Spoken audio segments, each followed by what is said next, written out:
Hola, buenas tardes a todos. ¿Se escucha bien? ¿Sí? Sí. Bueno, mi nombre es Ana Rubilar. Para los que no me conocen, lo van entendiendo. Yo soy enfermera de la unidad de cardiopatías congénitas del Hospital del Tórax, en donde me desempeño desde hace bastantes años ya.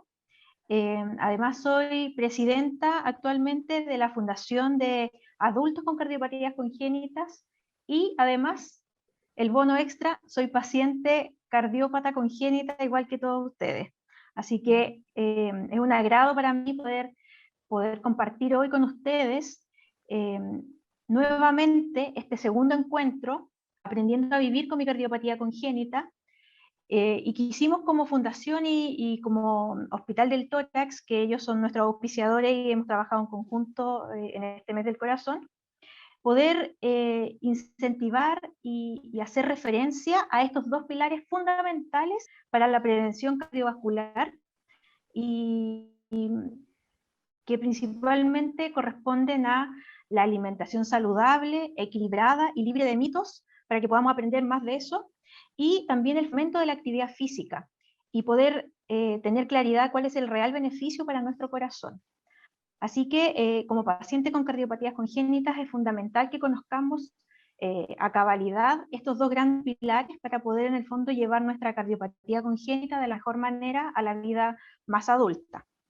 Así que les cuento que las preguntas se van a contestar al final de todas las charlas y vamos a ir respondiendo a las que ustedes mismos han estado haciendo durante estos días en el Instagram del hospital y también en el de la fundación. Y vamos a partir con la presentación de uno de nuestros expositores, que nuestra expositora Lorena Barrios, que accedió a darnos esta charla. Ella es egresada de la Universidad de Chile, nutricionista, que ha trabajado en diversos proyectos del área de investigación nutricional y en el área de fomento de estilos de vida saludable. Actualmente ella forma parte del equipo de la Corporación de 5 al Día, cuyo trabajo se centra en la promoción del consumo de frutas y verduras, algo sumamente importante para este tiempo, que digamos, poder incentivar esto. Así que ella va a partir con la charla. Así que Lorena, eres muy bienvenida y muchas gracias por acceder a participar con nosotros en esta charla. Muchas gracias, Ana. Bueno, y gracias a todos los que estaban presentes. Bien, como me presentaste, yo soy nutricionista de la Corporación 5 al Día. Esta corporación, ¿se escucha bien? Perdón, Ana, ¿se escucha bien? Sí, súper. Sí, perfecto. Gracias. Bueno, voy a compartir la presentación. A ver aquí. Como les decía, yo soy nutricionista de la Corporación 5 al Día, Chile. Es una corporación que se dedica a la promoción del consumo de frutas y verduras. Esta corporación lo que hace en distintos ámbitos o lugares, promover el consumo de frutas y verduras, con especial, digamos, énfasis en lo que son las edades tempranas, en colegios, en universidades también, y también muchas veces para adultos. Entonces, digamos que nuestras redes, todo nuestro trabajo se centra en la promoción del consumo de frutas y verduras y también difundir lo que es el beneficio de las mismas. Entonces voy a dar comienzo a mencionarles los temas que vamos a tratar hoy. Importante decirles que si bien vamos a hablar de las frutas y las verduras, como el punto 1 lo dice, vamos a hablar de las características nutricionales, de los beneficios del consumo y de las porciones recomendadas. También considero importante que tratemos el tema de las grasas de los alimentos. Vamos a hablar de los tipos de grasas, los efectos del consumo de estas grasas en el organismo y las cantidades recomendadas de consumo. Respecto al sodio y potasio, vamos a ver que estos minerales también tienen funciones en el organismo. Vamos a ver acerca de también las ingestas recomendadas y cuáles son los alimentos que son altos en estos dos minerales y también los que son reducidos en el aporte de estos minerales. Y también nos vamos a detener en una parte que considero bastante importante, que es cómo seleccionar alimentos envasados de acuerdo a su información nutricional.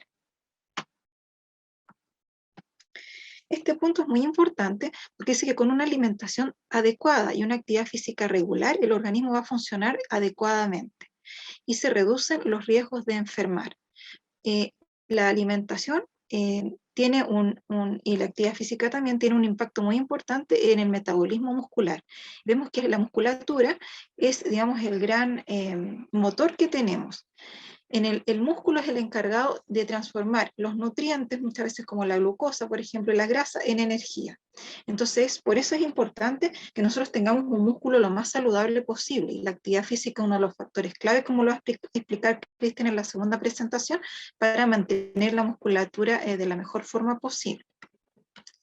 Las frutas y verduras tienen múltiples beneficios. Muchas veces las personas asocian que, claro, tienen vitaminas, minerales, pero hay más allá. Y eso es lo que también quiero tratar de mostrar hoy día. Las frutas y verduras nos aportan una serie de compuestos que son beneficiosos para el organismo. Y entre ellos tenemos vitaminas y minerales que participan en importantes procesos celulares para que las enzimas o proteínas, las enzimas son un tipo de proteínas que nos ayudan a los procesos metabólicos.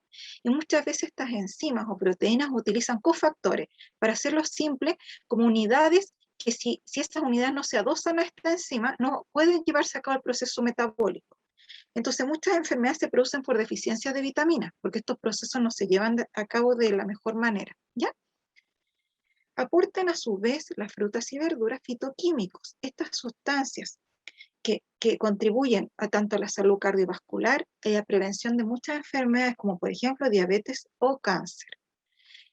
Nosotros hacemos mucho énfasis en que los colores de las frutas y las verduras deben ser lo más surtido posible, porque muchos de estos antioxidantes o elementos fitoquímicos están distribuidos o concentrados en ciertos colores. Entonces, si tenemos una alimentación, como se muestra en la imagen, lo más colorida posible, también nos aseguramos que los fitoquímicos o los antioxidantes presentes en las frutas y las verduras estén distribuidos ampliamente en nuestra alimentación. A su vez, contienen fibra dietética. Todas las frutas y las verduras tienen fibra dietética.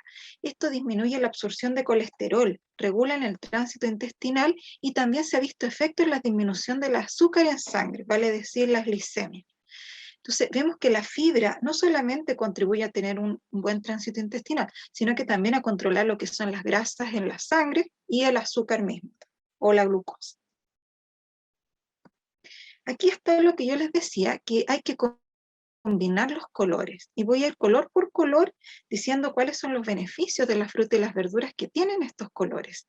Los colores se dan gracias a los pigmentos, pero estos pigmentos a su vez son sustancias muy beneficiosas. Por ejemplo, los verdes tienen carotenoides. Los carotenoides se asocian con propiedades anticancerígenas. Previenen también defectos congénitos del tubo neural. No sé si han escuchado la espina bífida, que es cuando nace la guagüita lamentablemente con esta malformación a nivel de la espina y acarrea una serie de problemas. Entonces, por eso se le aconseja a las madres que están esperando guagüitas o que están en proyecto de quedar embarazadas que consuman vegetales verdes, ¿ya? Vegetales verdes que contienen este tipo de nutrientes.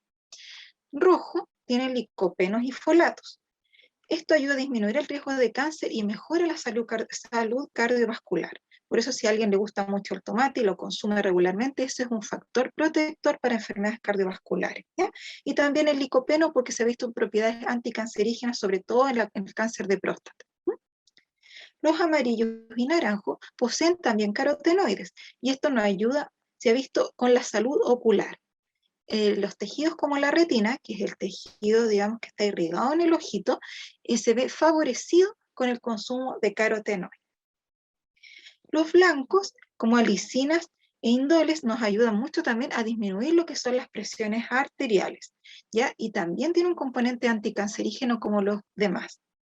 Los púrpuras o azules, por ejemplo la berenjena, estos berries como los arándanos, que son más moraditos, más azules, también nos ayuda a reducir el riesgo de cáncer, también enfermedades oculares, cardiovasculares y enfermedades, como les digo, cardíacas, ¿ya? La cantidad que nosotros recomendamos, y internacionalmente también se ha visto con estudios, tienen un efecto beneficioso en el organismo, mínimo son 400 gramos de frutas y verduras combinadas en el día. Esto se ve traducido en 3 porciones de verduras y 2 frutas. ¿Y por qué coloco el logo de 5 al día? Porque 5 al día resume esto y dice mínimamente debes consumir diario 5 porciones al día entre frutas y verduras, 3 de verduras y 2 frutas. Las porciones de frutas y verduras por lo general son de 80 gramos. Me explico. Por ejemplo, una porción de apio es una taza de estas medianas pequeñas que tiene 80 gramos. Todo esto es como decirle, le estoy dando como referencias más de medida. Por ejemplo, una naranja de 80 gramos es una porción, que es una unidad mediana como del tamaño de una pelotita de estas de tenis, ¿ya? Tenemos otras frutas, por ejemplo, las uvas, más o menos 10 de estos granitos de uva, es una porción. Y así lo podemos hacer por cada una de las frutas. Pero en general son 80 gramos de frutas, 80 gramos de la porción de verduras, ¿ya? Y no es muy difícil lograr esta meta. Solamente tenemos que preocuparnos que ojalá diariamente consumamos 2 platitos de ensalada y 2 frutas. Insisto, esto es mínimo, porque otras poblaciones que ya tienen un consumo más alto de frutas y verduras ya exigen o piden, digamos, a su población 800 gramos de frutas y verduras, el doble de nosotros. Lamentablemente nosotros nos adaptamos, lo digo lamentable porque la población chilena, solo el 15% de la población consume las 5 al día.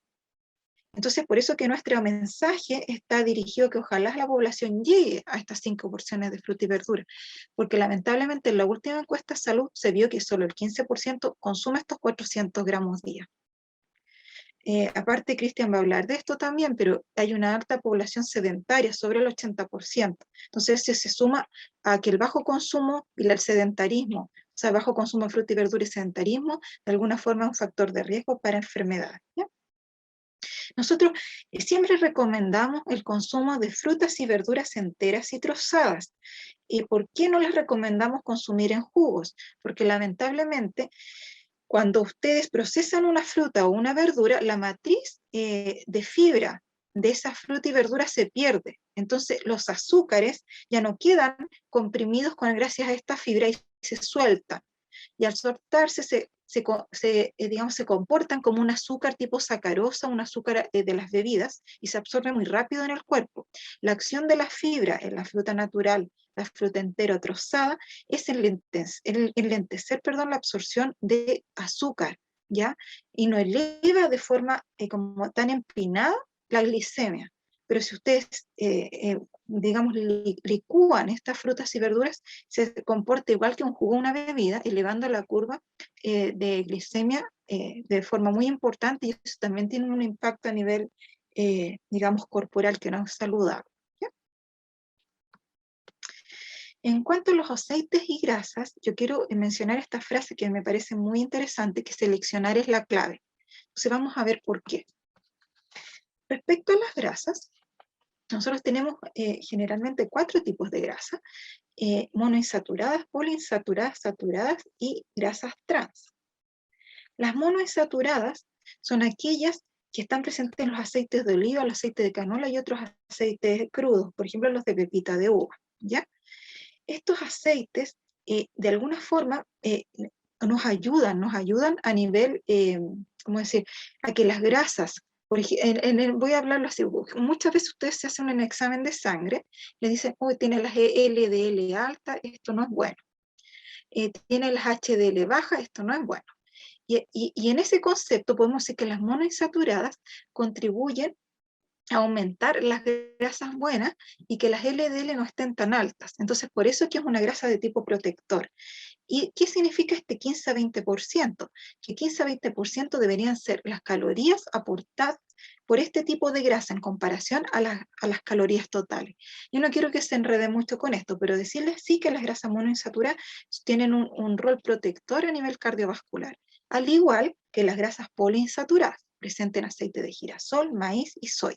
y también presente en los pescados como el llamado omega 3.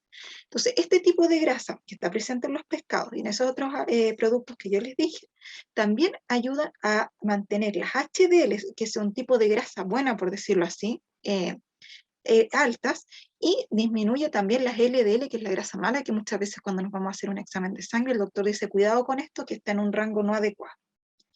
Las LDL es una lipoproteína que transporta las grasas desde el hígado hacia los tejidos. Es por eso que cuando hay un aumento de LDL en la sangre hay que tener cuidado, porque eso quiere decir que se pueden estar depositando las grasas a nivel de arterias o a nivel de otros lugares corporales, ¿ya? Y las grasas saturadas, estas elevan las LDL. Entonces, por eso que hay que tener en consideración que no deben ser más del 10% de las calorías totales aportadas por este tipo de grasa. No solo estas grasas se encuentran principalmente en lo que son los productos animales, como mantequilla, queso, leche entera, helado, crema, carnes más grasas, como por ejemplo la de cerdo, ¿ya? Aceite de palma, coco, y también, por ejemplo, en el salamín, en todos estos productos que son como embutidos, digamos, que se le agrupa como embutidos, tienen bastante grasa de tipo saturada. Y las grasas trans son un tipo de aceites que son hidrogenados. De alguna forma la industria, con esta hidrogenación, lo que quiere es que estas grasas queden más suaves como para ser consumidas por las personas, ¿ya? Y estas grasas trans están en estos tipos de aceites hidrogenados, parcialmente hidrogenados, digo, como la mantequilla y la margarina. Pero aquí hay que hacer, esta grasa trans es tan o más dañina que las grasas saturadas. Entonces se recomienda que menos del 1% de las calorías aportadas provengan de estas grasas trans. Pero para efecto nosotros de la población, del común de la gente, que no va a estar calculando el porcentaje de calorías entregadas por esta grasa, es que eviten consumir alimentos que tengan grasas trans. Y cuando van a comprar la margarina o la mantequilla al supermercado o al lugar que ustedes vayan, procuren que diga sin grasas trans o a este producto se le han eliminado las grasas trans o son cero trans. Cualquiera de esos mensajitos que aparezcan en el producto nos sirve también para identificar que no tiene estas grasas, porque es muy poco el margen de consumo de este tipo de alimentos. Y acá nosotros vamos, perdonen que pase tan rápido de un tema a otro, pero entiendo que después van a poder hacer preguntas y quizás puedo detenerme en alguno de los detalles. Vamos a hablar del sodio. El sodio es un mineral que está presente ampliamente en todos los alimentos. Sin embargo, la mayoría de las frutas y verduras es bajo o libre en sodio, ¿ya? ¿Para qué nos sirve? El sodio es importante porque participa en el equilibrio de los líquidos corporales dentro y fuera de las células. Y es muy importante que todas las células tengan un equilibrio osmótico, que se llama. Digamos que para que funcione bien necesita un equilibrio entre los líquidos que entran, los líquidos que van a salir de las células. La transmisión y generación del impulso nervioso también requiere del sodio y de otros minerales, como por ejemplo el calcio. Y también necesitamos este sodio para que los músculos respondan de manera adecuada a los estímulos. Si nosotros queremos que nuestro corazón funcione adecuadamente, la cantidad de sodio también tiene que ser adecuada en nuestro cuerpo. Su consumo excesivo, eso sí, aumenta el riesgo de hipertensión arterial, que es un factor de riesgo para otras enfermedades. Se recomienda no sobrepasar los 2000 miligramos de este mineral o 5 gramos de sal, traducido en eso, de consumo al día, ¿ya? Porque tampoco queremos que las presiones aumenten de forma muy alta.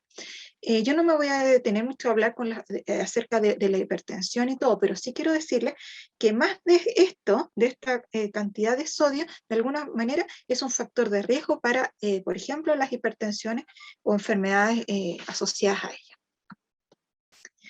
Súper importante saber también el sodio, qué alimentos se encuentra y qué alimentos nos aportan poquito.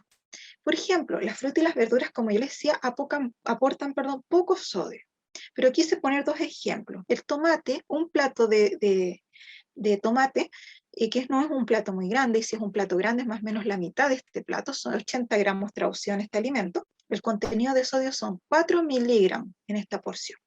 La espinaca, que es una taza de 80 gramos, aporta 63 miligramos de sodio. Y las sopas deshidratadas reconstituidas, que es este tipo de sopa que puede ser de distintos sabores, saborizar, en una porción reconstituida de 200 cc o un plato hondo, aporta alrededor de 600 miligramos de sodio. Entonces ustedes se pueden dar cuenta que aporta una gran cantidad para lo que nosotros necesitamos o lo máximo que debemos consumir, que son los 2000.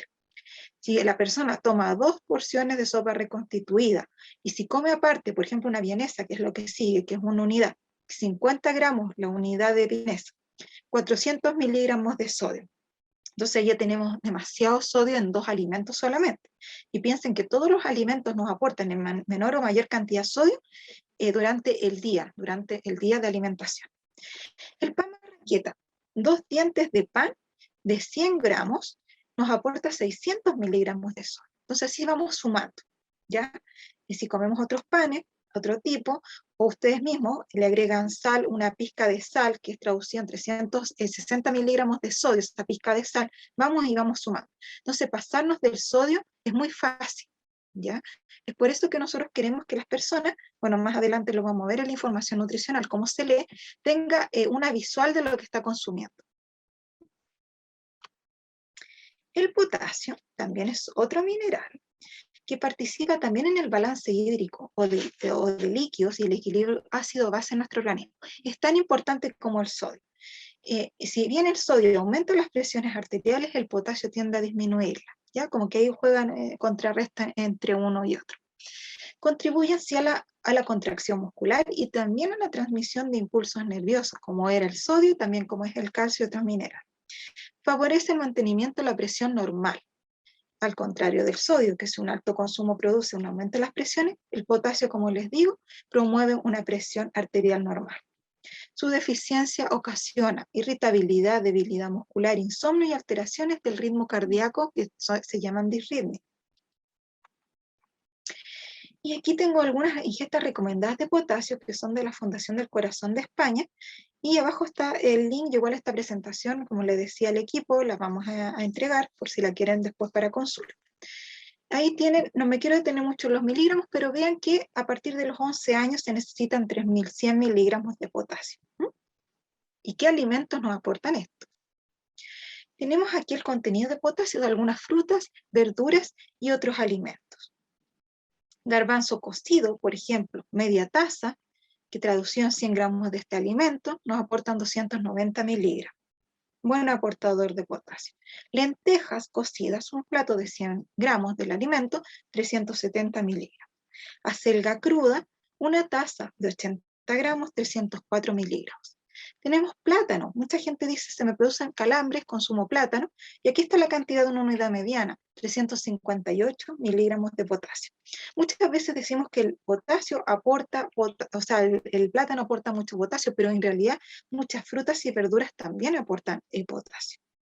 Leche de vaca semidescremada, una taza, 200 cc, aportan 340 miligramos de potasio.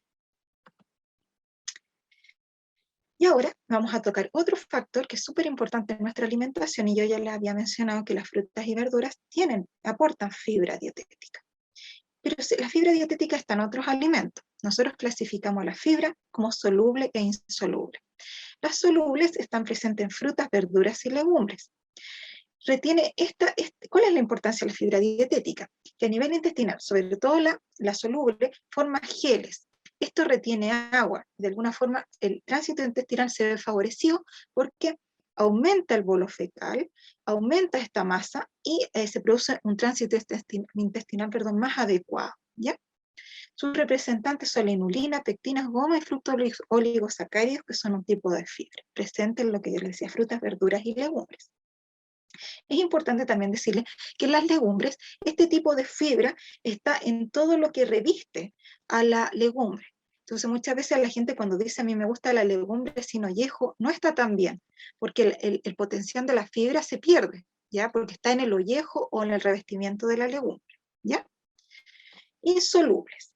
Las insolubles están en parte externa de semillas o granos, como por ejemplo el salvado de trigo, el maíz, los cereales integrales, las cáscaras de manzanas, peras, y en la parte blanca de muchas de las frutas, de los cítricos, y como les digo también están en las legumbres. Las frutas y las verduras nos aportan tanto fibras solubles como insolubles, ¿ya? Y es importante decir que mientras ustedes puedan comer la cáscara de la fruta y las verduras y puedan comer el revestimiento de las legumbres, mucho mejor.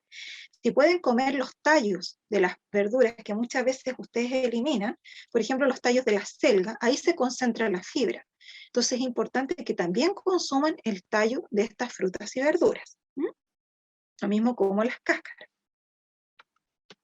¿Cuál es la función de la fibra? ¿Por qué es importante comer la fibra? Primero, porque regula el tránsito intestinal y evita el estreñimiento.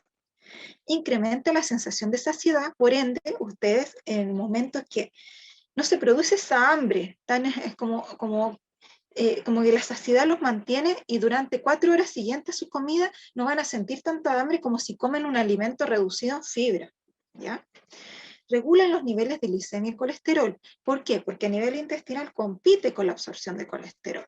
Entonces hace una vez de barrera en cierta parte y ese colesterol no aumenta tanto. Lo mismo sucede con las glicemias. ¿Se recuerdan que dije que cuando está triturada la fruta o está licuada, como esta fibra pierde su función porque se tritura, los niveles de glicemia se elevan de una forma muy abrupta, pero cuando está lo más entera posible la fruta y las verduras, esta fibra lo que hace es enlentecer esta absorción de los azúcares y no se eleva de forma tan importante esta curva de glicemia. Sus representantes, yo les decía, es celulosa, lignina y hemicelulosa, que es, digamos, agrupadas estas fibras. ¿Y cuál es la ingesta recomendada? 25 a 30 gramos día, que sea ojalá proveniente de diferentes alimentos vegetales, como decía, legumbres, frutas, verduras. Y el contenido de fibra de algunos alimentos, ustedes pueden ver, si nuestra meta ojalá fuesen los 25 gramos, los 30 gramos, vemos que las lentejas cocidas en un plato de 100 gramos nos aporta casi 8 gramos de fibra, lo que está muy bien, ¿ya? Entonces, por eso nosotros recomendamos también el consumo de al menos 2 veces por semana de legumbres. Ojalá fuese más, porque son altos en fibra y vitaminas del complejo B, que a nivel nervioso también tienen su impacto positivo. Frambuesa. Una taza de frambuesas de 100 gramos aporta 6,5 gramos de fibra. Las frambuesas son uno de los productos, uno de los grupos de fruta que aporta mayor cantidad de fibra. Otro alimento que en general aporta mucha fibra son las algas marinas. Una de esas, una que tenemos en Chile, el cochayuyo, que en una taza de cochayuyo cocido 6,9 gramos de fibra, también es bastante alto. Las acelgas crudas, por ejemplo, una taza de 100 gramos, 5 gramos de fibra. Pan integral, una rebanada de 50 gramos, 3 gramos de fibra.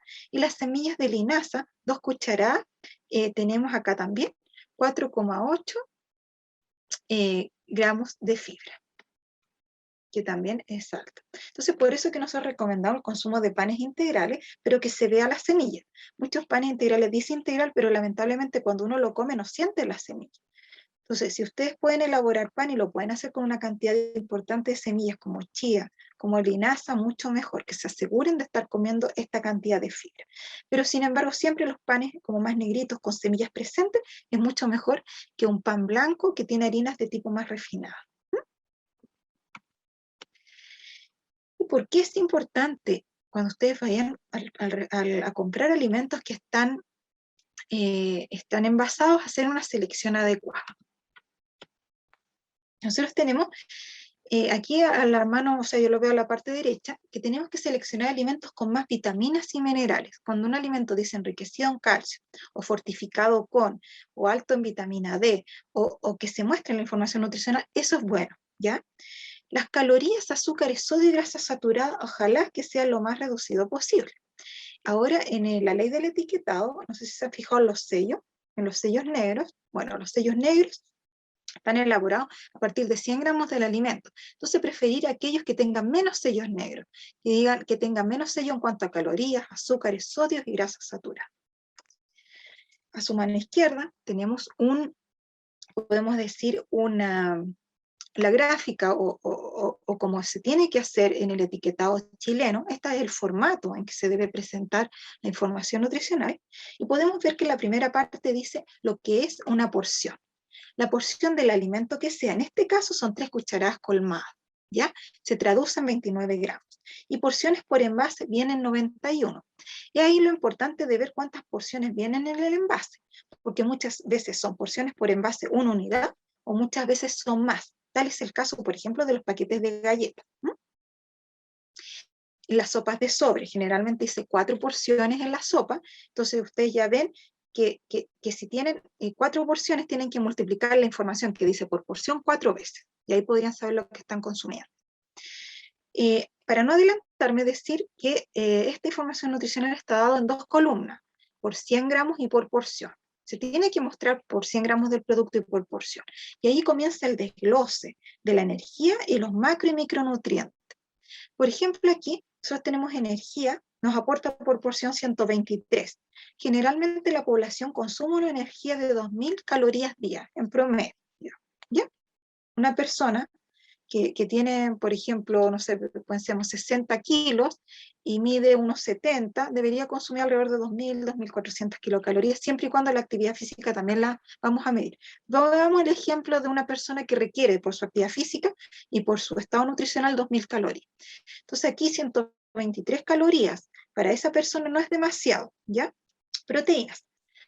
Nosotros para funcionar bien requerimos mínimo 1 gramo de proteína por kilo de peso aceptado. Entonces este alimento proporciona 8 gramos de proteína, ¿ya? Podríamos decir que es un alimento que tiene proteínas, que puede ser un lácteo muy fácilmente. Un lácteo aporta más o menos 6 gramos de proteína por porción. Eso podría ser un lácteo, digamos, que está deshidratado. Grasa total tiene 13. ¿Ya? Nosotros en las grasas generalmente tenemos que consumir alrededor del 15 al 30%, generalmente es como el 30% de las calorías totales. ¿Ya? Por ejemplo, para una persona como de las 2000 calorías podría ser fácilmente unos 60, 70 gramos de grasa. Aporta 3, no es muy alto en grasa. Y si vamos al desglose, vemos que está la saturada 0,7, que ni siquiera llega al gramo, monoinsaturada no aporta, poliinsaturada no aporta, ácidos grasos trans no, pero colesterol sí. Nosotros máximo, en el día deberíamos consumir hasta máximo 300 miligramos de colesterol. Esta aporta 22,9, no es tanto.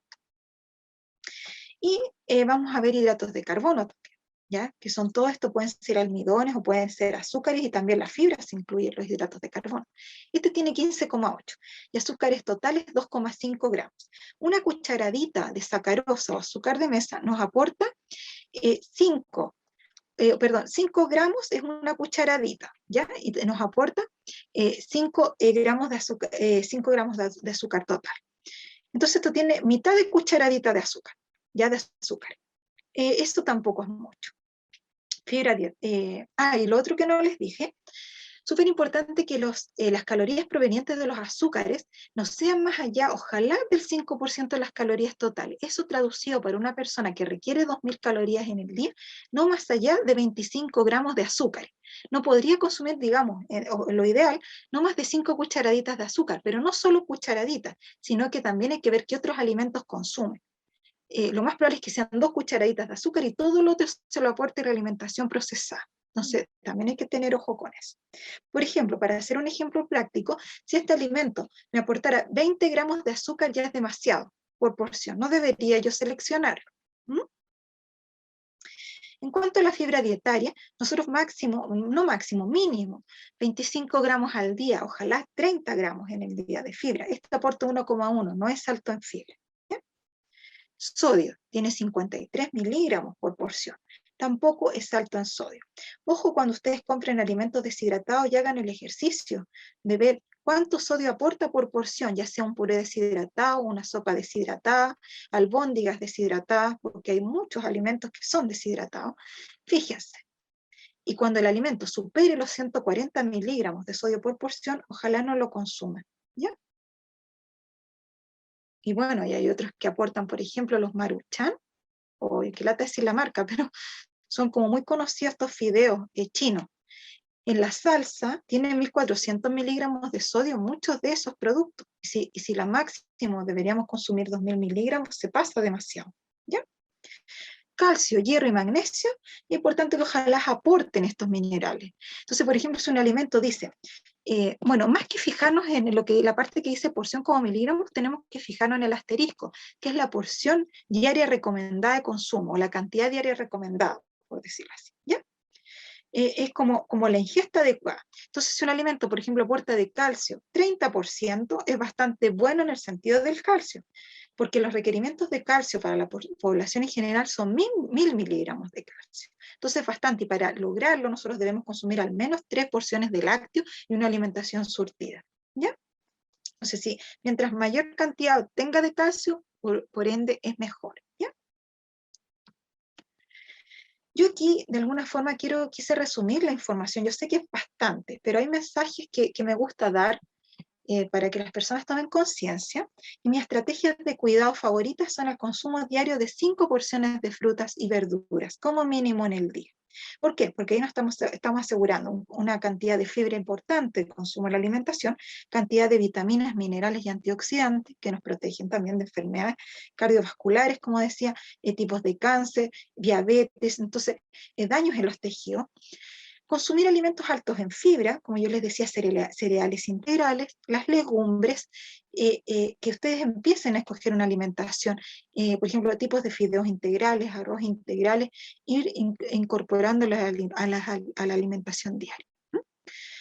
Otro importante es preferir grasas poliinsaturadas, monoinsaturadas y reducir el consumo de las grasas y los grasos trans o de las grasas saturadas, ¿ya? Y lo otro es reducir el consumo de azúcares libres, preferir la fruta entera, trozada, hacer este ejercicio de ver que un alimento, si tiene más allá de 20 gramos, incluso menos, por ejemplo, si tiene 15 gramos de azúcar por porción es mucho, es traducido ese azúcar total a 3 cucharaditas de azúcar. Entonces, muchas frutas y verduras tienen azúcares, pero la diferencia con un alimento procesado es que tiene el componente fibra, que hace que estas curvas de glicemia no sean se eleven tan rápido y que no estresen de alguna forma nuestro organismo. ¿Ya? Yo sé que esto era mucha información, pero los quiero dejar invitadísimos a hacer preguntas y comentarios a info@5aldía.cl y también a visitar nuestro sitio web, también las redes sociales, Facebook, Instagram, Twitter, que no lo tengo acá, pero también importante.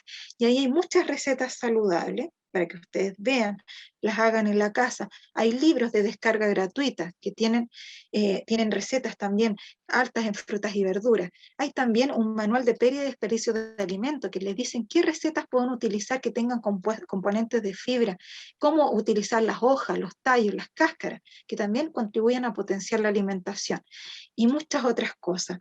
Hay mucho material que pueden descargar, como les digo, de manera gratuita, materiales descargables, folletos, infografía, también hay componentes que relacionan la actividad física, entonces es súper importante. Bueno, y les doy las gracias y como les digo, al final de la presentación de Cristian, la que viene ahora, podríamos responder algunas preguntas. Muchas gracias.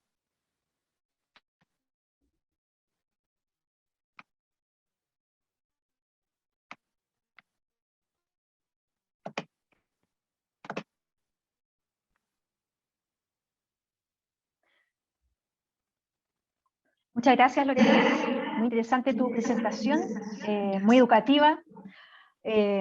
Así que muchísimas gracias. Y bueno, las preguntas hay varias preguntas que tenemos preparadas que nos han estado haciendo los pacientes, así que para que te quedes aquí con nosotros, ¿ya? Y bueno, ahora va a presentar Cristian Olave.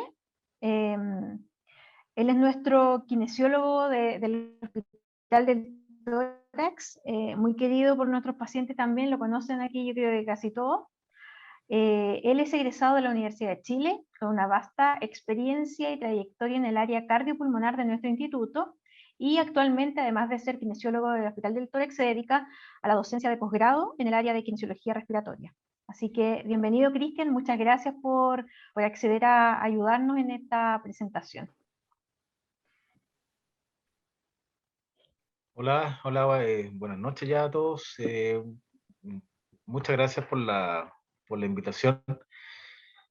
Y bueno, voy a compartir la pantalla.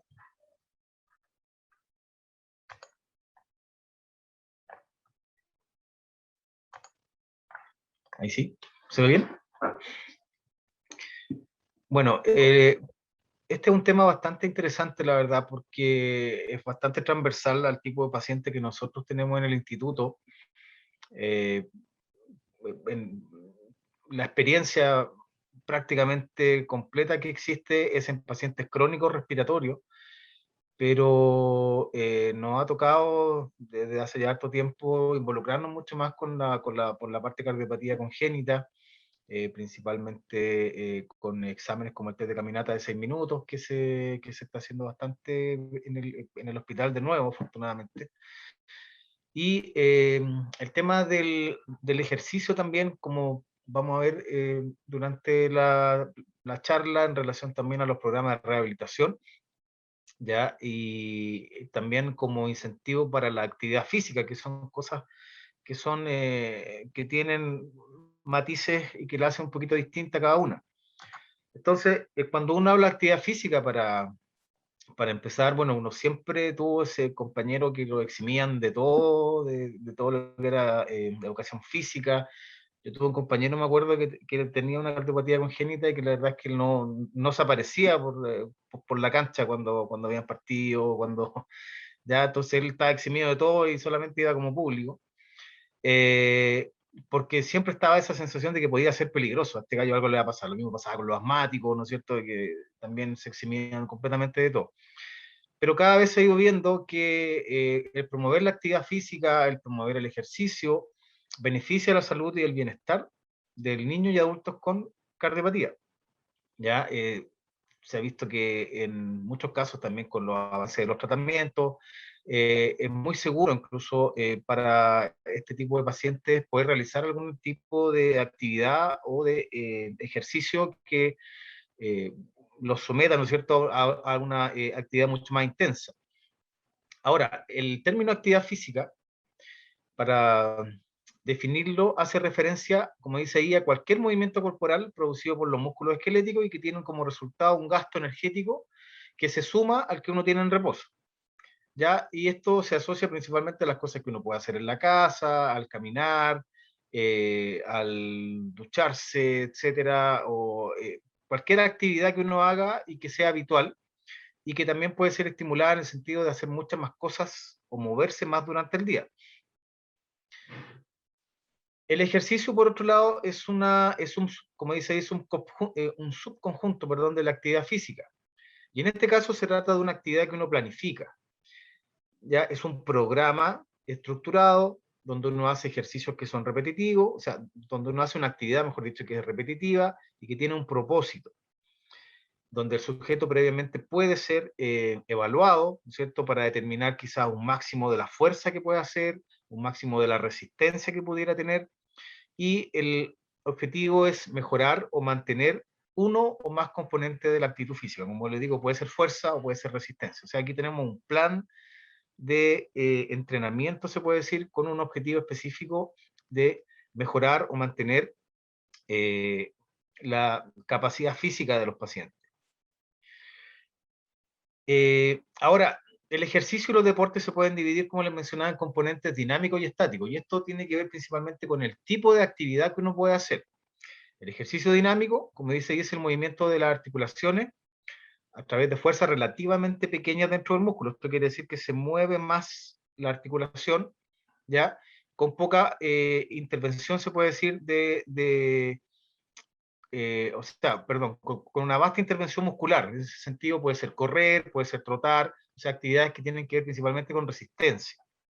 Y el ejercicio estático, ¿ya?, implica generar, en este caso, una fuerza intramuscular grande, con poco movimiento articular, y en este caso puede ser, ¿no es cierto?, ejercicios de fuerza, levantamiento de pesas, un trabajo, como se puede decir, más de gimnasio, podríamos decirlo.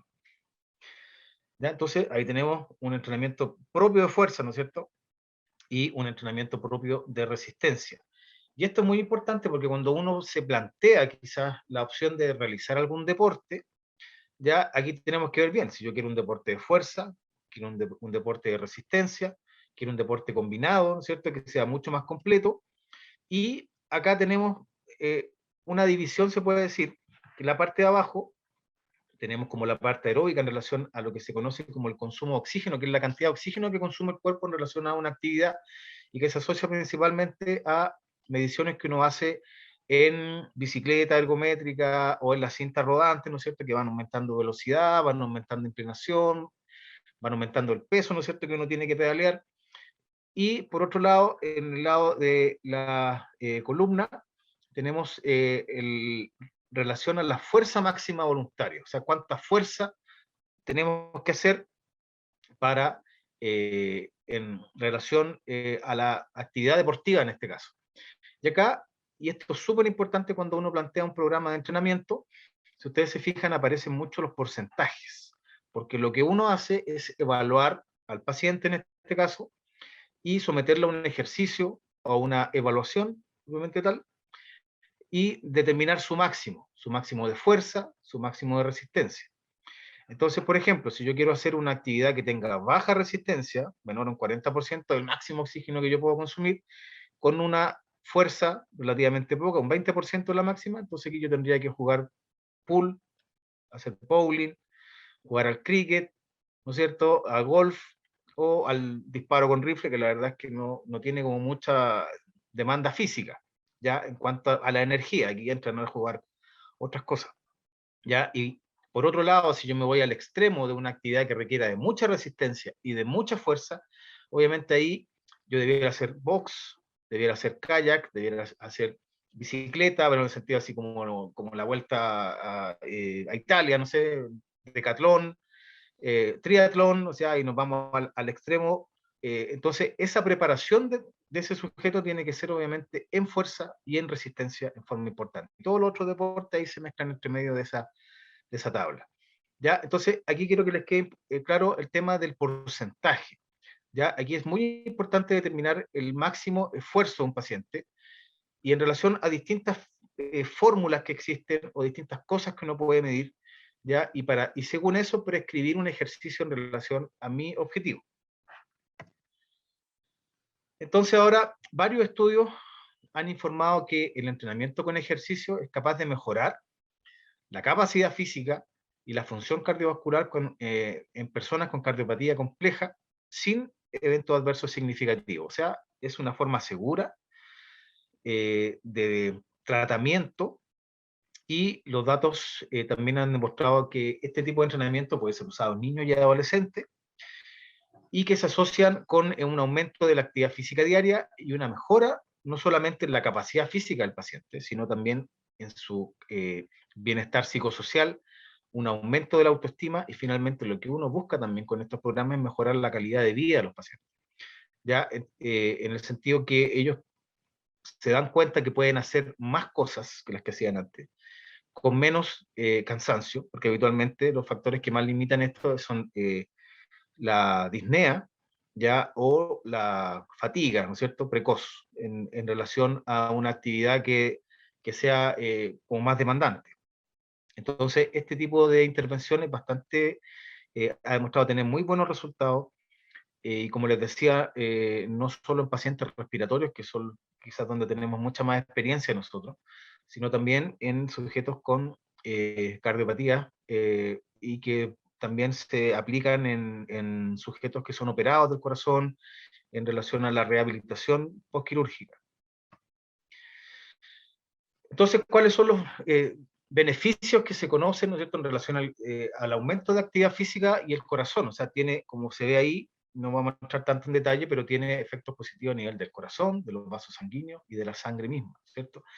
Mejorando el perfil lipídico en el caso de la sangre. Entonces, como le digo, para no entrar tanto en detalle, el sentido principal de esto es que reduce efectivamente el riesgo y la carga de la enfermedad cardiovascular, y finalmente también se ha visto que es capaz de reducir la mortalidad, la morbimortalidad de los pacientes, y con una actividad que en cierto modo también uno trata de mantener en el tiempo, porque ese es el gran problema quizás de estas intervenciones, porque los programas en cierto modo tienen una cierta duración, que pueden ser semanas, pueden ser un par de meses, pero nada nos garantiza que ese paciente después que termine el programa va a hacer efectivamente más cosas que las que hacía antes.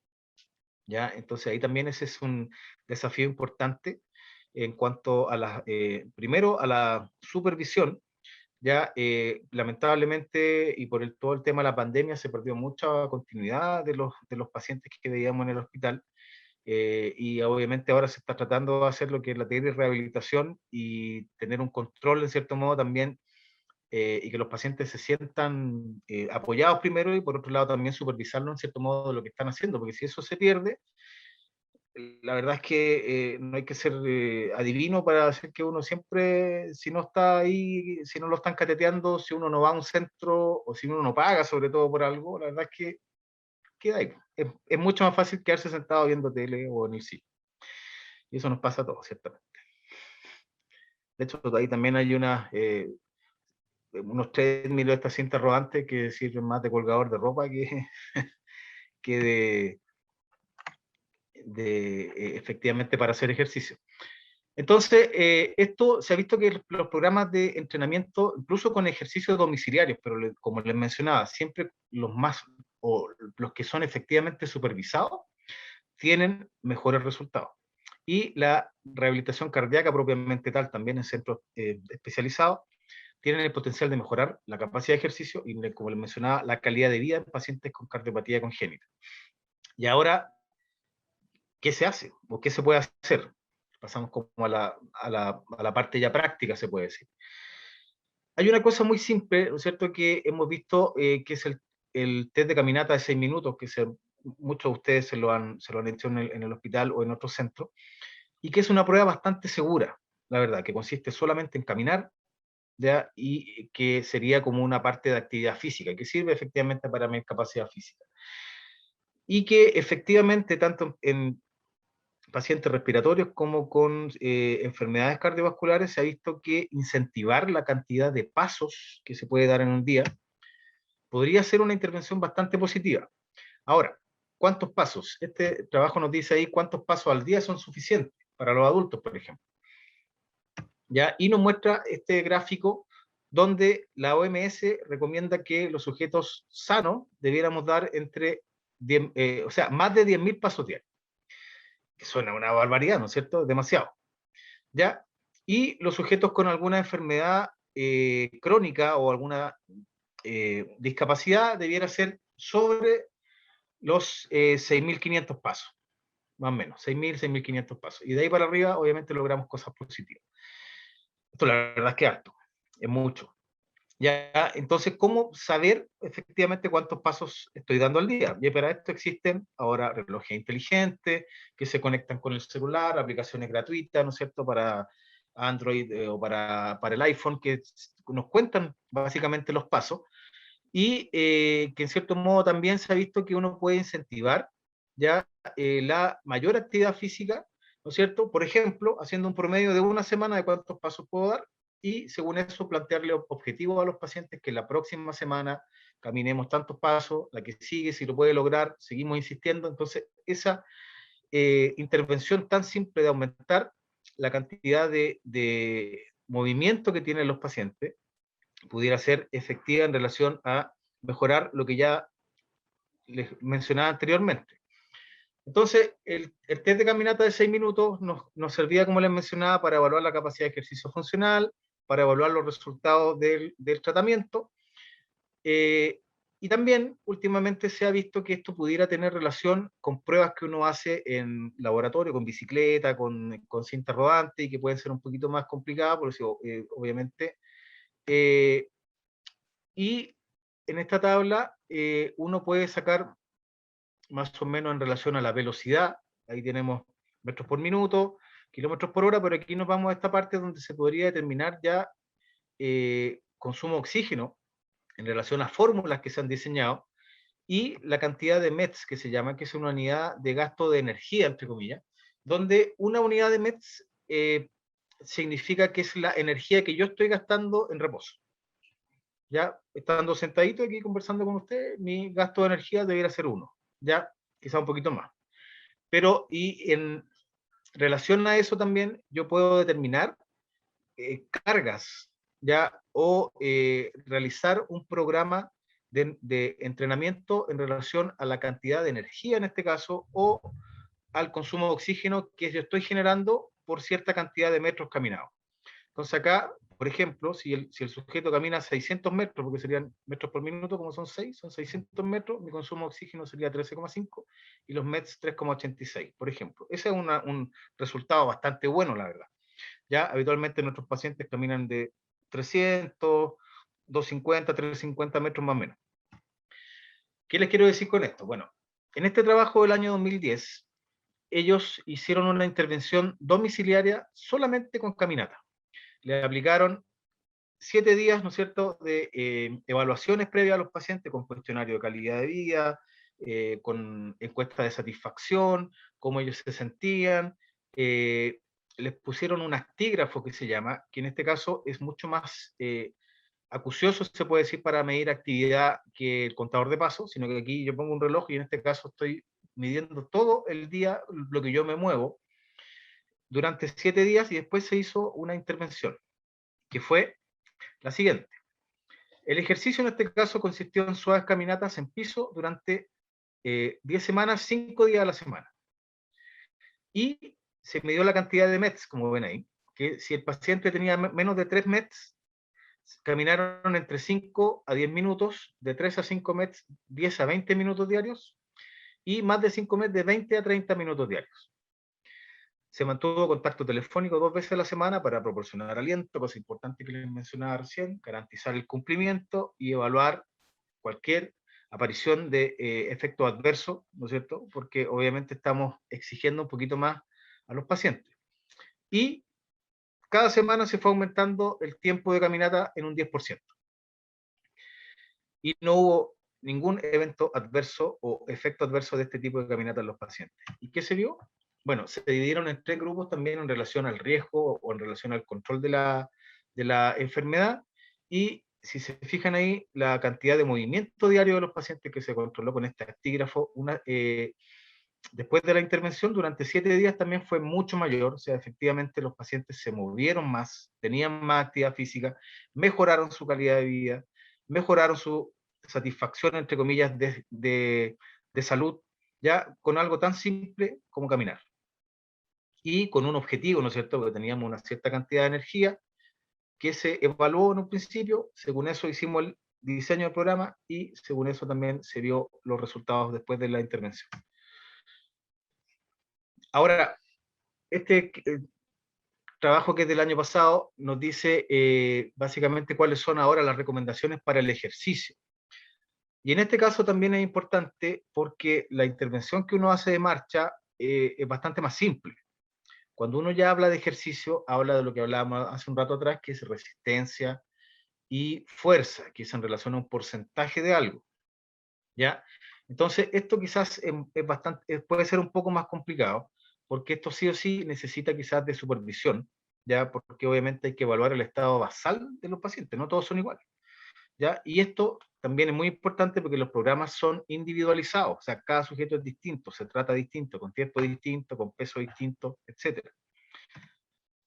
Entonces, cuando uno ve estos programas, como les mencionaba, uno ve, ¿no es cierto?, los sujetos trotando en la cinta, haciendo ejercicios con pesa, ya, pero la realidad es más que nada como vemos aquí en la imagen, ¿no es cierto?, de un hospital donde se controlan los parámetros del paciente, vemos la presión arterial, la frecuencia cardíaca, etcétera, y cómo se va comportando durante la sesión, porque obviamente uno siempre trata de evitar los efectos adversos.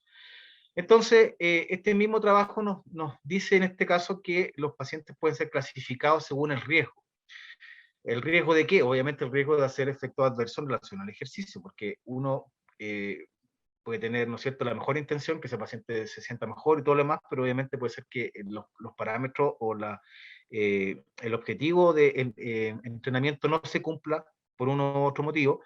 Entonces ellos hacen en relación a la función cardiovascular, la función ventricular, el estado de la aorta, etcétera, y los van clasificando en bajo riesgo, moderado riesgo o alto riesgo. Pero esto no los, como vamos a ver en la próxima diapo, no los excluye de hacer ejercicio. Eso es lo bueno, ¿ya? O sea, todos, en cierto modo, pueden clasificar para ingresar a un programa, ¿ya? Y según esto, también acá empezamos a ver lo que les mencionaba. Aquí se habla que los pacientes, por ejemplo, que quieren hacer ejercicio aeróbico y que están clasificados como bajo riesgo, pueden hacerlo de 3 a 5 veces por semana, con un porcentaje, fíjense bien acá, de la frecuencia, en este caso cardíaca de reserva, que uno lo puede calcular con fórmula, de la frecuencia cardíaca máxima, de la sensación de disnea en relación al esfuerzo. Entonces cada uno puede ingresar a un programa y va a ser hecho su programa a la medida del paciente y de acuerdo a los objetivos que yo quiera hacer. Quiero hacer fuerza, en este caso, quiero hacer resistencia o quiero hacer los dos. Ya es importante, como le digo, mencionar que todo este tipo de trabajo debe ser supervisado, ya porque obviamente aquí estamos trabajando con mucha más intensidad, ya y obviamente no todos los sujetos, como les mencionaba recién, responden de igual manera. Pero el resumen de todo esto es que la mayoría de los pacientes pueden participar en actividad física y deporte recreativo a diario, eso no hay ningún problema. Y, como les mencionaba también, los objetivos deben adaptarse al estado clínico de cada uno de estos individuos en función a una evaluación previa de la actividad física, ¿ya? Y esta evaluación puede identificar condiciones que pueden limitar la intensidad de la actividad, pero, le vuelvo a repetir, no lo excluyen de realizar mayor actividad física ya de rutina, porque eso es finalmente la idea. O sea, lo mencionaba en su presentación de Lorena, el tema de los sujetos sedentarios, ya que nos pasa a todos, la verdad, ya que es mucho más fácil, como le decía ahora, por lo menos quedarse en cuarentena encerradito y hacer nada, viendo tele solamente. Obviamente eso trae muchas complicaciones para principalmente el sistema cardiovascular. Entonces aquí la idea es tratar de sacarnos de ese letargo permanente y incluirnos en estos programas que pueden mejorar obviamente nuestra calidad de vida y nuestra salud al corto, mediano y largo plazo. Y eso es todo. Muchas gracias. Muchas gracias, Cristian. Muy interesante tu charla. Así que ya saben, ya todos los pacientes, sabemos todos los pacientes que tenemos que hacer ejercicio, harta actividad física es la clave para prevenir enfermedades cardiovasculares. Obviamente cada uno en su tolerancia y siempre, siempre consultarlo antes con el médico tratante o con el equipo de cardiopatías congénitas. Nunca tirarse solos a hacer alguna actividad, porque como decía Cristian, tiene que ser todo como bien pauteado por las personas especialistas que sepan, digamos, de esto. Así que, y eso va a ser la clave del éxito para ir ayudarnos a poder mantener esta actividad en el tiempo, digamos, no que sea un impulso en el momento y después ya nos pille la flojera, ¿ya? Yo quería dejar con ustedes a don Diego Monarde. Él es un paciente de nuestra unidad de cardiopatías congénitas, portador de una tetralogía de Fallot. Él está operado del corazón y él es profesional, es profesor de educación física, así que quiero que les cuente un poquito su testimonio con respecto a la importancia que es, digamos, hacer actividad física y mantenerse saludable. Así que les dejo a ustedes a Diego y hay que desilenciarlo. Déjame preguntarle a la Nati si te puede desilenciar. Ahí está. Ahí sí, Ahí está. Ahí sí. ahí estoy. Bueno, buenas noches, mi nombre es Diego. Bueno, yo tengo una cardiopatía congénita. Eh, Nací con esta enfermedad, yo ya llevo 29 años con esta enfermedad, obviamente todos los años tratándome actualmente en el Hospital del Tórax. Yo soy profesional de la salud, prácticamente soy preparador físico y personal trainer. ¿Ya? Actualmente me dedico a todo lo que es la actividad física, el deporte y todo lo que tenga que ver con el ejercicio en sí. ¿Ya? Pucha, en mi infancia yo igual hice mucho deporte, mucho ejercicio, nunca tuve tanta restricción como algunas otras personas, ¿ya? Sí, obviamente nunca fue nada competitivo, siempre fue todo recreativo, ¿ya? Y eso igual a la larga me ha ayudado bastante a sobresalir, a no tener ningún tipo de, no sé, alguna cosa una contraindicación, por ejemplo, algo relacionado con eso. Yo hice taekwondo muchos años, que igual es un deporte de harto contacto físico, sobre todo lo que es la parte del tórax. Y aún así tampoco ningún tipo de problema, nada, pero obviamente siempre con restricciones y con cuidado. Jugué mucho fútbol también y como les contaba anteriormente, yo actualmente soy personal trainer, me dedico a trabajar en los gimnasios. Actualmente yo lo que hago son rutinas netamente de pesas y una que otra veces, dependiendo del periodo, hago rutinas cardiovasculares, ¿ya? Pero normalmente me enfoco en harto en el trabajo de pesas. ¿Ya?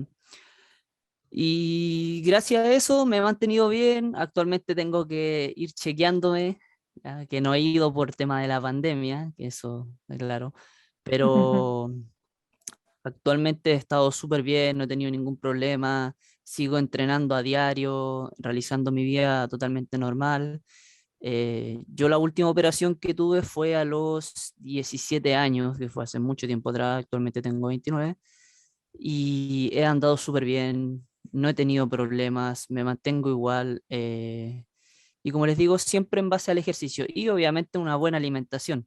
Ya siendo preparador físico y personal, también me dedico a cuidarme con lo que es la alimentación, ya que eso también juega muy a favor en cuanto a lo que es cardiovascular.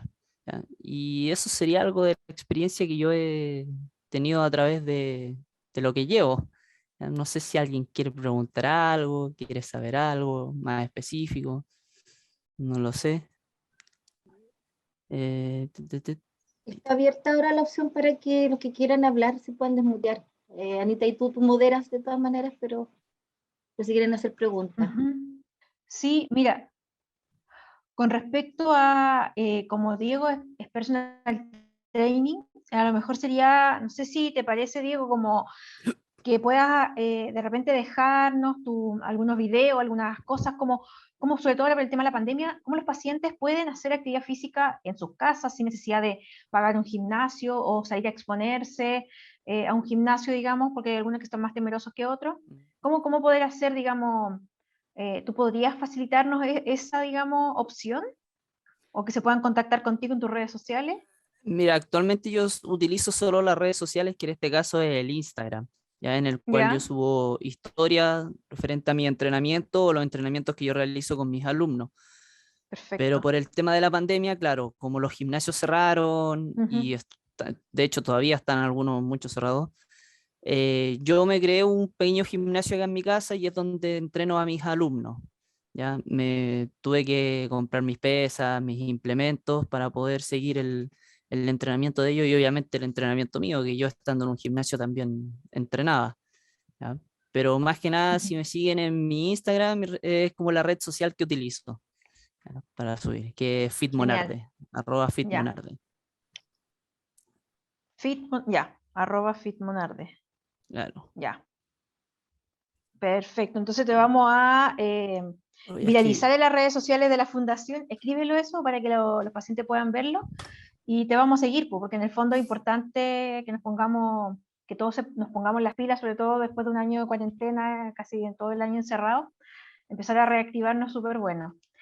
Y bueno, ahora vamos a continuar con el tema, no nos da el tiempo también, con el tema de algunas preguntas que nos hicieron por el Instagram de la fundación y también del hospital con respecto a la alimentación saludable.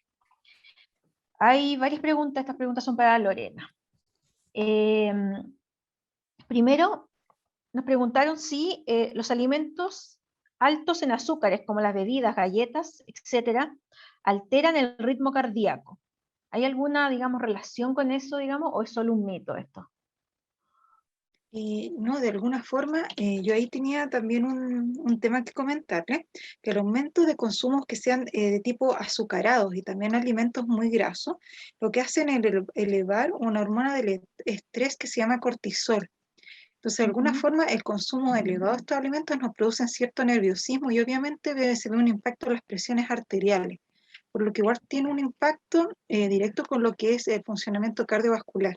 Así que también ojo con los alimentos azucarados o altos, muy altos en grasa, porque aumenta este tipo de hormona llamada cortisol, que es hormona llamada hormona del estrés. Perfecto. Muchas gracias. Súper interesante esta pregunta y la respuesta, digamos. Y mira, otra pregunta que nos hicieron con respecto al tema de la alimentación es la famosa dieta GRES o cetogénica. ¿Es recomendable para mi corazón? Mira, la dieta GRES o dieta que es de tipo cetogénica, para que sepan las personas, es una dieta que es altamente, o sea, que aporta demasiada grasa, ¿ya? Y es reducida en hidratos de carbono. Eh, bueno, lamentablemente esas dietas para la gente común y corriente no es muy adecuada, ¿ya? No es muy adecuada porque esas dietas se crearon pensando en los pacientes epilépticos, pacientes que debían obtener la energía de una digestión, o sea, de un producto de la digestión de las grasas que se llaman cetonas. Entonces, al obtener es la energía principalmente de las cetonas, las crisis epilépticas o disminuían, sobre todo en pacientes infantes que no tenían un efecto del tratamiento médico, como de medicamento. Entonces, para eso se creó la dieta tipo cetogénica. Ahora, yo no recomiendo ese tipo de dieta ni no a los pacientes que tienen alguna patología cardiovascular, ni a ningún paciente, digamos, del normal chileno. ¿Por qué? Porque nosotros lo que más promovemos como nutricionistas es el consumo de una alimentación variada y que tenga un equilibrio en los aportes de nutrientes. Entonces, dietas muy altas en grasa, lamentablemente, muchas de ese tipo de alimentación tiene un impacto en lo que son las grasas sanguíneas, y lo que yo les dije en la presentación, que la idea no es elevar ni grasas saturadas ni grasas trans. Entonces, y para la gente común es muy difícil lograr un equilibrio. Yo me recuerdo haber visto en la televisión un ejemplo de desayuno de dieta GRES y consumía muchas veces alimentos fritos que es alto en grasas saturadas, entonces tenemos que tener mucho cuidado. Una alimentación saludable siempre, siempre va a ser una alimentación variada y que contenga alimentos, ojalá de todos los grupos, para asegurarnos un consumo de nutrientes variados. Cuando ustedes les digan dietas monótonas, dietas que, por ejemplo, es solo la sopa y la manzana, esas dietas no sirven. Lamentablemente, a nivel del estado nutricional tiene un repunte muchas veces. Pacientes que tenían, por ejemplo, un peso de 60 después de una dieta muy estricta, incluso llegan a ganar peso. Entonces tenemos que tener mucho ojo. Las dietas nunca deben ser por ley monótonas, aburridas, que se carguen mucho a un tipo de nutrientes, porque eso lamentablemente no tiene buenos efectos a nivel corporal. Ya, muchas gracias. Muy aclarativo, muy explicativo. Así que espero que les quede claro a todos esto. Y mira, como en honor al tiempo, una última pregunta con respecto a, ¿es verdad que si como fruta inmediatamente después de almorzar, a modo de postre, esta manera de comer esta fruta engorda más? No, comer un alimento en particular nunca va a tener un impacto importante siendo único alimento. El incremento de peso se da por una ingesta calórica o semanal o una acumulación de energía extra. Yo me recuerdo haber visto esto que, por ejemplo, si nosotros acumulamos 6.000 kilocalorías extra durante una semana, ganamos 1 kilogramo de peso. Entonces se ve que es un conjunto de alimentos que te aportan las calorías y no por uno en especial vas a aumentar de peso. ¿Ya? El otro, con respecto a las frutas, hay muchos mitos. Y uno de esos mitos es que nosotros no debemos consumir o fruta en la noche o en el almuerzo. Eso es falso. Mientras ustedes consuman la fruta durante el día, en la hora que ustedes quieran, las verduras durante el día, las horas que ustedes quieran, no se ve un reflejo importante no en el peso, al contrario, siempre va a ser bueno que ustedes consuman frutas y verduras durante el día, porque uno de los factores que menos, digamos que menos se cumplen en la población chilena. Yo les decía que solo el 15% come estas porciones adecuadas y que tienen siempre beneficios. Ana, yo quería también contestar una pregunta de una persona que preguntó acerca de las bebidas energéticas. Perfecto. Esa bebida energética muchas veces tienen demasiada cafeína y otros aminoácidos que lamentablemente aumentan las presiones arteriales. Entonces, yo no recomiendo las bebidas energéticas ni a los pacientes que tienen algún tipo de patología cardíaca, ni a la población que no tiene patología asociada. Ya no las recomiendo. Muchísimas gracias. Ese es un tema súper importante que los pacientes igual preguntan harto en los controles médicos o de repente llegan por cuadros de arritmias por haber consumido bebida energética o haberlas mezclado con alcohol a veces. Ya, a ver, le vamos a dar la palabra a Matías González, que quiere hacer una consulta. Yo obviamente se lo da Ahí sí. yo quiero hacer una pregunta. Vi también la parte de las verduras. En este caso, personalmente yo uso anticoagulante. Y aquí me restringen con el tema de eso. ¿Podré comer? ¿Afectará al examen después? ¿Podré comer verdura? ¿Me escucha? Sí, se escucha. Perfecto. Mira, yo, a ver, ¿qué te recomiendo? Por ejemplo, a veces te hacen restricciones a lo que es, por ejemplo, algunas vitaminas, por ejemplo, que son más coagulantes. O más, por ejemplo, no sé si te hicieron alguna restricción, Matías, de algún tipo de vitamina o algo, porque eso también tiene que ser dado a pacientes específicos. No es a todos, por ejemplo. Por ejemplo, pacientes que están tomando anticoagulantes. No sé si es tu caso, ahí si tú me puedes aclarar, por favor. Yo uso anticoagulante. Usas anticoagulantes. Entonces, por ejemplo, son alimentos que tienen, por ejemplo, la llamada vitamina K, ¿ya? Que eso ahí tendríamos que tener, es un listado de alimentos. Si tú quieres, yo te lo puedo compartir. Entonces, ¿para qué esos alimentos tú deberías evitar si estás con tratamiento anticoagulante? Ya, pero no son todas las que son altas en vitamina K, ¿ya? Son solo algunas específicas. Entonces, lo que hay que buscar en ti, aquellas que aporten menos vitamina K. Ya, gracias. Muchas gracias por tu pregunta, Matías. Muchas gracias por aclararnos, Lorena. Y bueno, ahora vamos con las preguntas para Cristian, que también nos hicieron varias con respecto a la actividad física. Uno de nuestros pacientes nos preguntaba con respecto al tema de cuáles son los ejercicios aeróbicos. De repente hay mucha duda con respecto a eso.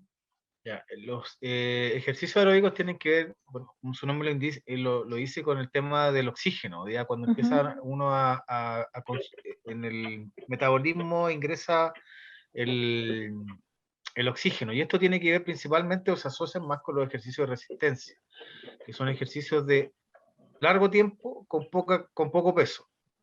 Ya que puede ser caminar, incluso el ejercicio aeróbico con tiempos largos, trote, baile, bicicleta, ese tipo de ejercicios son aeróbicos. Perfecto. También nos preguntaron, son preguntas más específicas, pero preguntaban, el cardiólogo me dijo que evitara los ejercicios de pesas. ¿Por qué me prohibió eso en el fondo? Porque hay mucha duda también con el tema de las pesas, como de tonificar o de hacer, digamos, pesa para sacar músculo. Eso también hay muchas dudas con los pacientes de repente. Claro, o sea, tú lo comentaste al final de mi presentación, el tema de que obviamente tiene que haber una autorización por el médico tratante, ¿no es cierto? Primero para hacer cualquier ejercicio como un programa, ¿no es cierto? Y el tema de las pesas obviamente puede variar porque no es lo mismo hacer ejercicios con 1 kilo que con 10 kilos de peso o 20 kilos de peso, hacer con mancuerna, hacer con barra. Eso la verdad es que puede ser un poco riesgoso, puede que no, pero no lo sabemos. Y el tema de la incertidumbre obviamente nos hace decir que mejor no, hasta que no sea autorizado, ¿no es cierto?, o sea supervisado directamente, porque también puede ser que se generen algunos efectos adversos, sobre todo al hacer ejercicios con mucho peso. Ya los ejercicios que habitualmente uno recomienda en la casa son con pesos, pero son con poco peso. O sea, son ejercicios que acompañan muchas veces a un tipo de ejercicio aeróbico, con pesas de 1 kilo o 2 kilos máximo, pero ya hacer ejercicios de fuerza, de fortalecimiento, sin tener una evaluación previa de ese paciente puede ser riesgoso. Lo mismo también como pensar, ¿no es cierto?, que yo puedo, de estar sentado, puedo salir a trotar y correr, no sé, 10 kilómetros mañana, también pues eso puede obviamente tener mucho más riesgo que beneficio. Entonces, obviamente, el estado basal de la persona es quizás lo más importante para poder prescribir un ejercicio que puede ser más intenso. Perfecto. Mira, otra pregunta que nos hicieron es con respecto a, ¿es tan así como que el ejercicio físico ayuda a disminuir el estrés? Es tan así. Sí, siempre se asocia que el ejercicio físico es capaz de liberar endorfina. Entonces, obviamente, aumenta el bienestar, la salud, la sensación de estrés obviamente disminuye. ¿Ya? Y también, a pesar que logra efectos similares del estrés, que son la atención, mejorar la capacidad, ¿no es cierto?, de focalización, pero obviamente con una sensación bastante positiva. Entonces, es muy efectivo el ejercicio contra el estrés. Muchas gracias. Hoy se pasaron por esta respuesta, por todas las preguntas. Acá nuestro amigo, que nos sale su nombre, sale Moto Power, tiene la manito levantada, quiere preguntar. Aquí puso en el chat, había puesto una pregunta, no sé si es la misma, para que le podamos dar la palabra. ¿Dónde está? Ahí está.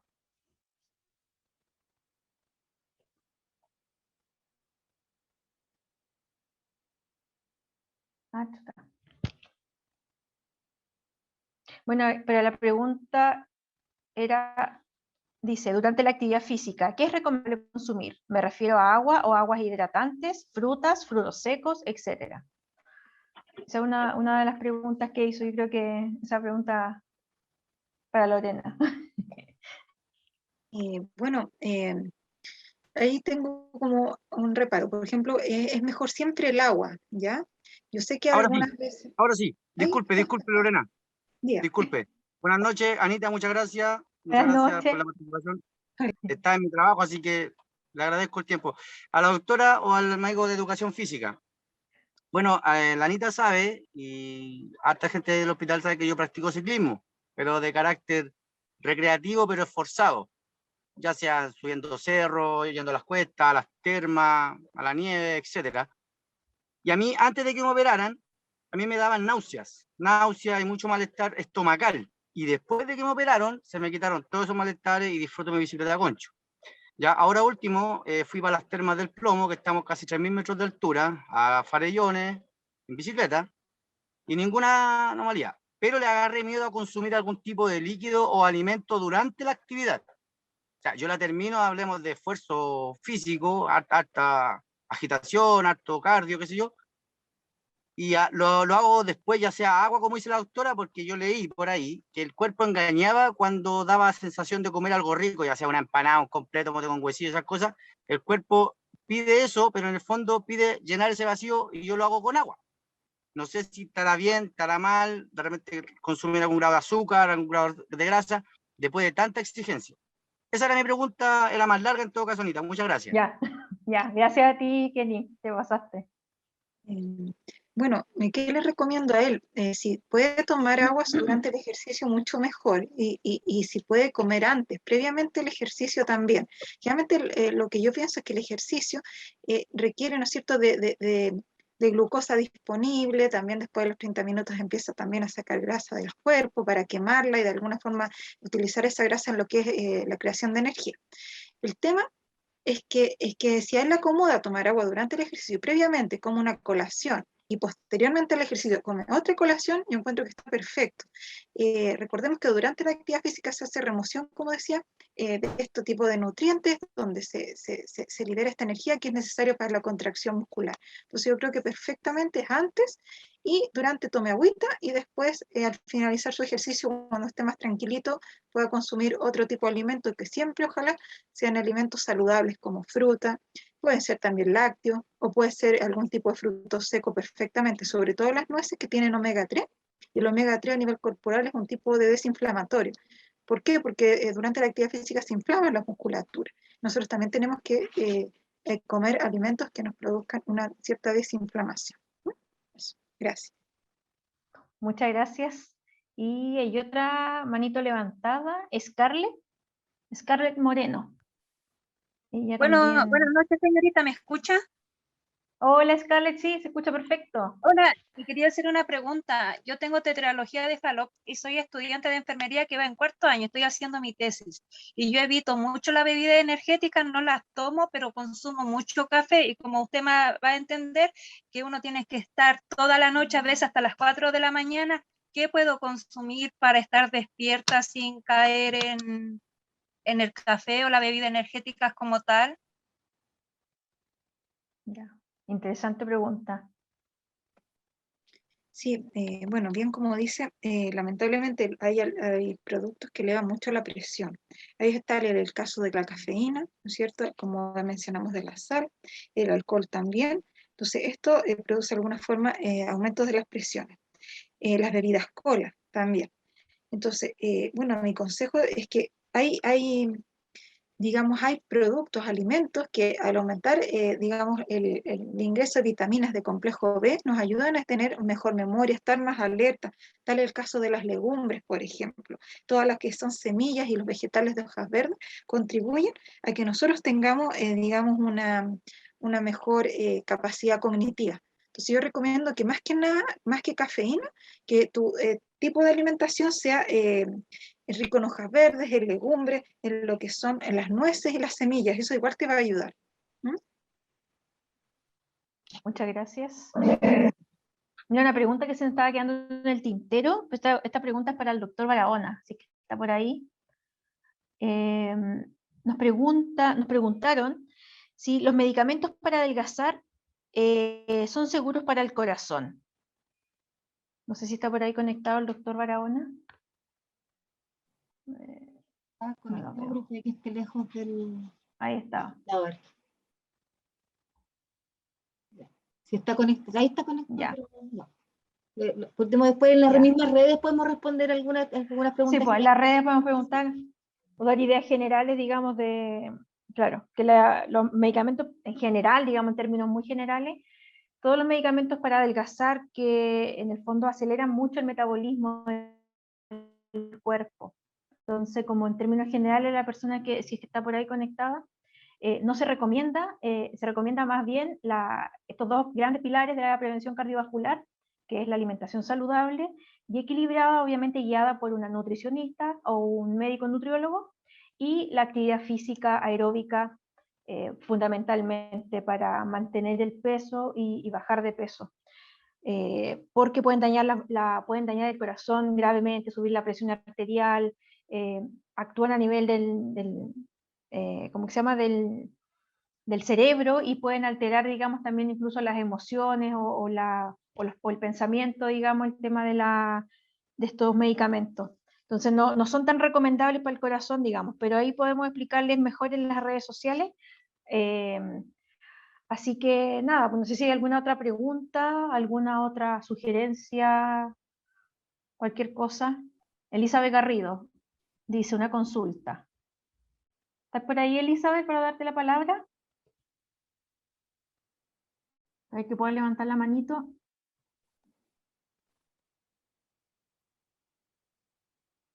No sé. Hola. Hola, Elizabeth, cuéntanos, ¿cuál es tu consulta? Mire, lo que pasa es que yo soy paciente de la unidad y actualmente me causaron una asma alérgica, entonces quería consultar cómo se trata, y qué se hace y todo eso. He estado ayer por el bronco-pulmonar. Ya, Elizabeth, mira, mañana sí, porque esto nos tiene que ver un poco con la charla, te puedo llamar para que podamos aclarar bien este tema y lo conversamos con el doctor. ¿Ya? ¿Te parece? Okay. Sí, me parece. Ya, súper. Mañana te llamo entonces. Ya, gracias. Ya, de nada. Y no sé si hay alguna otra consulta o si no, en honor al tiempo y agradeciendo a nuestros expositores por su gran disposición, por su entrega, digamos, y por sus tremendas charlas, en el fondo que fueron súper explicativas para todos. Así que, no sé si hay alguna otra duda, ¿no? Ya. ¿Algún otro comentario? ¿Matías? Un comentario, sí. No, agradecer el tiempo que se dan por hacernos estas charlas que nos sirven principalmente a nosotros y que nos ayudan en cómo podemos mejorar nuestra calidad de salud y Y eso, agradecerle todo lo que hacen por nosotros. Muchas gracias. De nada, Matías. Sí, con unos tremendos expositores como hoy, o sea, así dan ganas siempre de hacer charlas. Gracias. No sé, Nati, ¿alguna? ¿No? No, lo mismo, en honor al tiempo, darle las gracias, como siempre, a todos por la asistencia, a los expositores por su tiempo. Y bueno, repetirle y contarles que si no es mañana, lo más pronto posible vamos a tener esta charla ya en las redes sociales del instituto, también linkeada desde de la fundación, para que puedan también revisarla, compartirla con alguien que no haya podido asistir hoy día, o que se le cortó la luz, o que haya tenido algún problema de contingencia por hoy. Así que eso, y muchas gracias de nuevo, y gracias Anita y a ustedes, bueno, y también a la Angélica, que también tuvo problemas con la luz. Con la luz. Tuvo problemas con la luz y pidió también que la despidiéramos en su nombre. Eso, muchas gracias a todos. Eso. Y bueno, muchas gracias a todos. Eso, y Gracias. bueno, las redes sociales, nosotros que están ahí también disponibles para las consultas, las chiquillas, ustedes saben cómo son también ahí siempre ayudando y colaborando. Gracias. Muchas gracias, Nati, y muchas gracias, Lorena, muchas gracias, Cristian, se pasaron, así que un gusto. Ya. Gracias. De nada. Que estén muy bien, muy buenas noches. Chao, buenas noches, Chao. que descansen Muchas todos, se gracias. pasaron. Gracias. Buenas noches. Chao. Chao.